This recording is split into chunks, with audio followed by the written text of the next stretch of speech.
তুই লুকিয়ে লুকিয়ে এটা কি করছিস মামা? আমি এদিকে হাত ধরছিস, কি খাচ্ছিস? কি খাচ্ছিস? ভেটকি মাছ। এটা তো মাছ পুরো ভেটকি মাছ মাথায় এনেছিল, মাছের সাথে মাছও ছিল। দেখো পুরো পিওর মাছ, এটা পিওর ভেটকি। লুকিয়ে লুকিয়ে খাচ্ছে, আমি জানি মানে ওর খাওয়া দাওয়া হয়ে গেছে, হাত ধুচ্ছে। খেয়ে দিয়ে এসে ও আবার এখান থেকে তুলে নেবে। ভালো লেগেছে খুব। বাবা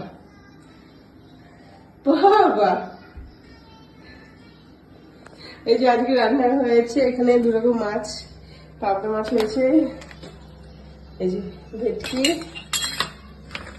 আর এই যে মান ভাতে আছে শাক, আর পুচকুর জন্য এই যে মাছের ঝোল, জিওল মাছের। এই আজকে লাঞ্চ মেনু। খা।